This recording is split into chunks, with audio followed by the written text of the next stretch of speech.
창세기 백문백답, 아담에 거쳐 에덴 동산. 여러분의 구독, 좋아요, 알림, 댓글은 이 사역에 큰 힘이 됩니다. 안녕하세요, 김홍석입니다. 오늘은 아담의 거처로서의 에덴 동산에 대해서 살펴보겠습니다. 본문 말씀은요, 창세기 2장 8절로 9절 말씀입니다. 여호와 하나님이 동방의 에덴에 동산을 창설하시고 그 지으신 사람을 거기 두시니라. 여호와 하나님이 그 땅에서 보기에 아름답고 먹기에 좋은 나무가 나게 하시니 동산 가운데에는 생명나무와 선악을 알게 하는 나무도 있더라. 동방의 에덴에, 여기서 이제 동산의 위치죠. 동방의 에덴에, 그러니까 누구로부터 동방에 있다는 거잖아요. 그것은 이제 바로 이 기록자의 위치와 관계가 있는 표현이다. 그래서 이것은 이스라엘을 중심으로 했을 때 동쪽이니까 이 동방에 있는 이 메소포타미아나 아라비아 어딘가에 위치해 있다는 것을 우리에게 암시해 준다는 겁니다.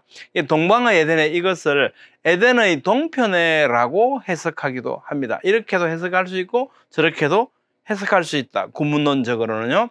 예를 들면 킹제임스 버전은요, Eastward in Eden 그랬거든요. 그러니까 에덴 안에 어떤 동쪽 편, 이런 의미죠. NIV도 in the east, in Eden 이렇게 되어 있거든요. 카르테 주석은 에덴이라고 하는 뜻을요, 기쁨, 행복이란 뜻을 가진 우가리 에덴과 밀접한 연관이 있는 것으로 보고 있습니다. 이 말이 시편 36편 8절에는요, 복락으로 번역이 되어 있습니다. 주의 복락의 강물을 마시게 하리다. 또 한편 에덴이 광야 평지를 의미하는 아카드 에디누 또는 수메르 에딘에서 유래했다고 보기도 합니다. 스파이즈나 파인필드 같은 학자들이죠. 이에 따라서 에덴 자체가 동산이 아니라 광활한 어떤 지역인데, 그 중에서 그 광활한 에덴의 동쪽편, 동쪽 지역에 동산을 창설하셨다라고 해석하는 겁니다. 이제 데이비드 로를 박사 같은 경우는 이렇게 해서 실제로 이 에덴을 찾아서 탐색을 합니다. 그 내용은 또 다음 시간에 자세히 살펴보겠습니다. 동산을 창설하셨다. 동산이 뭐냐? 동산에 해당하는 히브리어 깐이라고 하는 단어는요, 울타리를 치다, 보호하다 라는 뜻을 가진 까난에서 유래해서 울타리가 있는 정원이라는 의미를 지니고 있습니다. 그러나 이것은 인공적인 울타리를 의미하지는 않겠죠. 자연적인 어떤 형태, 예를 들면 산으로 울타리처럼 둘러싸인 지형을 의미하는 것 같습니다. 이것은 다른 지역과 확연히 구별되는 하나님의 특별하신 보호가 있는 곳이었음을 나타내고 있죠. 동산이라는 뜻이요. 동산에 대해서 좀 더 살펴보면요, 이 동산에 해당하는 헬라어 단어 파라데이소스나 라틴어 파라디수스, 이것은 고대 페르시아어 페리다에자라는 의미인데요, 이것은 페리라고 하는 둘레라는 단어와 다에자, 울타리라는 단어의 합성어입니다. 그러면 이 뜻은 울타리로 둘러싼 곳이라는 의미를 지니게 되죠. 울타리가 의미하는 바는 특별한 보호를 의미하는 듯합니다. 따라서 동산이라는 단어가 나타내는 바는 하나님께서 아담과 하와가 거주하는 곳을 그냥 여기에 이 지역에서 살아라고 하신 곳이 아니고 하나님의 보호 아래 기쁨과 복락의 낙원으로 마련해 주셨음을 의미하는 거죠. 사람에 대한 하나님의 극진한 배려를 이 동산이라는 단어가 나타내고 있다는 겁니다. 창설하셨다, 동산을 창설하시고 그러잖아요. 이 창설하셨다는 말씀에서 인류 최초의 거주지 에덴 동산이 하나님께서 친히 준비해 주신 특별한 장소였다는 사실을 알게 됩니다. 에덴에서, 이 지역에서 네가 살면 된다가 아니고 동산을 창설하셨다 그러잖아요. 이 단어 원형 나타는 1차적으로 나무를 심다, 또 포도원이나 정원을 만들다 라는 뜻을 가지고 있습니다. 이 표현으로 볼 때 마치 농부가 좋은 열매를 기대하면서 정성껏 나무를 심고 포도원이나 정원을 만들고 가꾸는 것과 같이 깊은 관심과 배려를 기울였다는 것을 이 창설하셨다는 말씀에서 우리는 느낄 수 있게 됩니다. 그 땅에서 보기에 아름답고 먹기에 좋은 나무가 나게 했다. 이게 보기에 아름답다라고 하는 의미는요, 아름답고에 해당하는 히브리어 네흐마드라고 하는 단어는 단순히 보기에만 좋은 것을 의미하는 것이 아니고 귀하다, 영화롭다, 흠모하다, 탐스럽다 등의 다양한 뜻을 지닌 하마드의 단순 재귀형 수동 분사입니다. 이런 것이 왜 문법적으로 살펴보는 게 중요하냐면 이게 의미를 전달하고 있거든요. 이것은 수동 분사형이 사용되었다는 것은요, 언제 보아도 흠모할 만큼 아름다운 탐스러운 상태를 계속 유지하고 있었다는 의미를 지니고 있습니다. 먹기에 좋은, 이것은요, 조언에 해당하는 히브리어 토브는 앞에도 우리 많이 살펴보셨지 않습니까? 하나님이 보시기에 좋았더라, 토브, 토브, 이렇게 선하다, 길하다, 보배롭다, 복되다, 유익하다 등의 다양한 의미를 가지고 우리가 그 문맥에 맞게 번역을 하게 되는데요. 따라서 먹기에 좋다라고 하는 의미는 단순히 맛있다는 정도가 아니고 그것을 먹었을 때 건강과 생명에 큰 유익이 있었다라고 하는 의미를 내포하고 있다는 겁니다. 나중에 결론적으로 우리가 보게 되면 이것은 동물성 음식을 섭취하지 않아도 충분히 건강한 영양을 공급했다는 사실을 포함하고 있었던 거죠. 카리스 주석의 보기 아름답고 먹기에 좋은이라는 이 역구가 하나님께서 풍성하게 공급하신다는 것을 가리킨다라고 주석합니다. 이는 인간 스스로의 특별한 어떤 노동이 아니고 일방적으로 주어진 하나님의 은혜의 양식이었죠.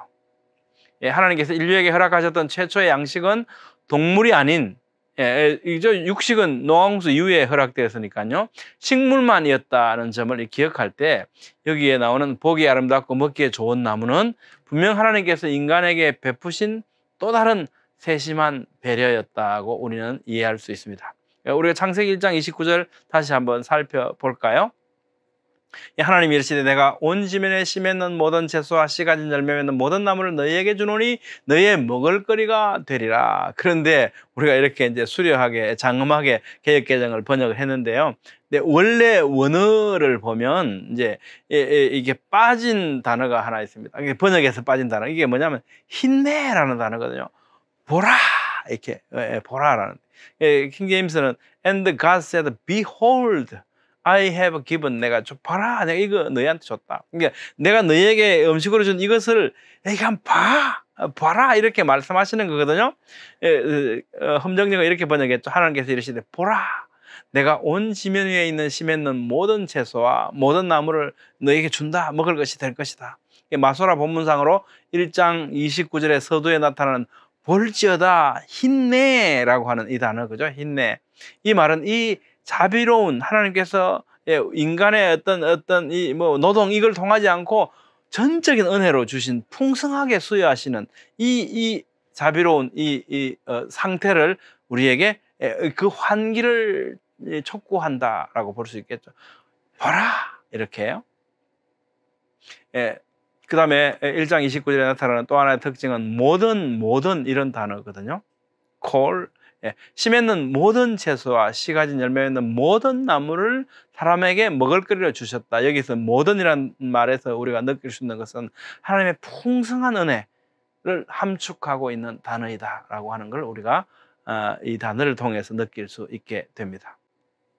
창세기 1장 29절에서는요, 내가 온 지면에 씨 맺는 모든 채소와 씨 가진 열매 맺는 모든 나무를 너희에게 주신다 그랬잖아요. 근데 2장 9절에서는 뭐라고 말씀하시냐면 여호와 하나님이 그 땅에서 보기에 아름답고 먹기에 좋은 나무가 나게 하셨다 그러지 않습니까? 이 1장 29절에 잇따른 2장 9절에 이게 보기에 아름답고 먹기에 좋은 나무라고 하는 이 서술은 노아홍수 이후에 육식이 허용되었다라고 하는 것과 이렇게 비교해 볼 때요, 거기에는 육식이 없었다는 점에서 더욱 의미 있게 다가오기도 합니다. 우리가 육식에 대해서 한번 살펴볼까요? 예, 노홍수가 이제 끝나고 방주에서 내렸습니다. 그죠? 그 상황에 하나님이 이렇게 말씀하시죠. 하나님이 노아와 그 아들들에게 복을 주시며 그들에게 이르시되 생육하고 번성하여 땅에 충만하라. 땅의 모든 짐승과 공중의 모든 새와 땅에 이런 모든 것과 바다의 모든 물고기가 너희를 두려워하며 너희를 무서워하리니 이것들은 너희의 손에 붙였습니다. 모든 산 동물은 너희에게 먹을 것이 되리라. 채소같이 내가 이것을 다 너희에게 주노라. 이렇게 말씀하신 거죠. 노아 홍수가 지난 후에 창세기 1장 29절에서와 마찬가지로 창세기 9장 3절에서는 우리에게 음식의 범위를 산 동물에게까지 정해 주셨다는 겁니다. 그러니까 우리가 어떻게 보면 제가 채식주의를 뭐 비난하거나 잘못했다고 말씀드리고 하는 것이 아니라 육식을 한 것은 하나님께서 음식을 주신 하나님의 법이었다는 겁니다. 그런 면에서 육식을 이렇게 좀 이상하게 다른 면으로 이렇게 생각하는 것은 성경적이지 않다는 말씀을 드리고 싶네요. 음식을 주신 것, 이것은 하나님께서 주신, 우리에게 주신 법입니다. 오늘날 육식동물에 의해 동물 세계는 약육강식의 처참한 모습을 보여주고 있죠. 아마도 이런 모습은 창세기 9장 3절에서 사람에게 육식을 허용하신 이후 어느 때인가부터 시작되었겠죠. 왜냐하면 노아 방주에 모든 종류의 동물들이 다 함께 지냈잖아요. 그때까지만 해도 동물의 육식은 없었다는 것을 우리는 알 수 있습니다.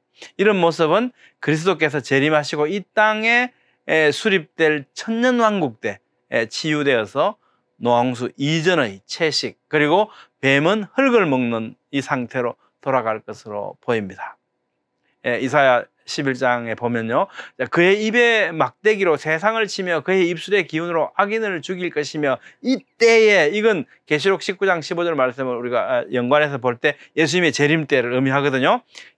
암소와 곰이 함께 먹으며 그것들의 새끼가 함께 엎드리며 사자가 소처럼 즙을 먹을 것이다, 풀을 먹을 것이다. 암소와 곰, 암소가 그죠? 곰이 암소를 잡아먹지 않는다는 겁니다. 이사야 65장에 이렇게 말씀하잖아요. 이리와 어린 양이 함께 먹을 것이며 사자가 소처럼 짚을 먹을 것이며 뱀은 흙을 양식으로 삼을 것이니 나의 성산에서는 해함도 없고 상함도 없으리라. 여호와께서 말씀하시니라. 이 상태가 훨씬 더 아름답죠? 이 상태로 우리는 또 회복되어져 갈 것입니다. 그러니까 우리가 사는 이 모습은요, 뭐 때문에? 우리의 죄로, 우리 범죄로 인해서 어떻게 이 세상이 망가진 상태라는 걸 우리가 늘 이해하고 그들에 대해서, 이 망가진 상태에서 우리가 미안함을 가지는 것이 우리가 이 만물에 대한 태도가 아닌가, 이런 생각을 해보게 됩니다. 여러분 어떻게 생각하십니까? 오늘은 아담의 거처로서의 에덴 동산에 대해서 살펴봤습니다. 다음 시간에는 에덴 동산의 위치와 관련된 연구들에 대해서 살펴보겠습니다. 감사합니다.